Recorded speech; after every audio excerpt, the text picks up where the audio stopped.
Publiko pinag-iingat ng Department of Health laban sa mga sakit na posibleng makuha ngayong tag-ulan. Kasabay nito, pinalakas pa ng kagawaran ang kampanya laban sa dengue. May report si Ben Manalo.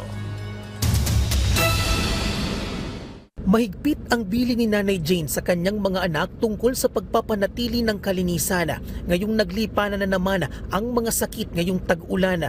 Lalo pa at isa sa kanyang minor de edad na supling ang 3 araw na na-confine sa ospital dahil sa pagsusuka at pagtatae dahil sa maruming nakain nito. Pinapaalalanan ko po sila magugas ng kamay araw-araw, tapos pinautosan ko rin sila na huwag umapak sa baha. Pati yung mga paa nila, sabi ko hugasan ka agad pag halimbawa nakatapak sila sa ng baha. Madalas ding bumabaha sa kanilang lugar lalo na kung malakas ang ulan. Kaya todo ingat siya para makaiwas naman ang kanyang pamilya mula sa banta ng nakamamatay na leptospirosis at dengue. Naglilinis ng mga alulot, pati mga ng kanal.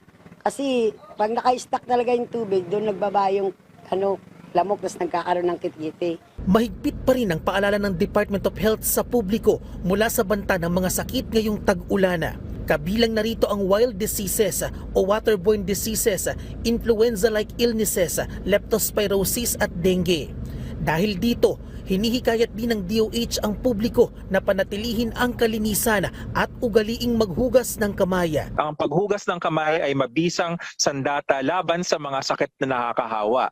At kung tayo po ay may niraramdamang mga sintomas na malatrang kaso, ano po ito? Lagnat, sipon, ubo, pananakit ng katawan, maganda po munang lumiban tayo sa trabaho o kaya sa eskwelahan nang may paalam syempre. Suportado ng Department of Health ang kampanya na Zero Dengue Death by 2030. Dahil dito, pinaigting pa ng kagawaran ang kanilang kampanya laban sa dengue. Kabilang narito ang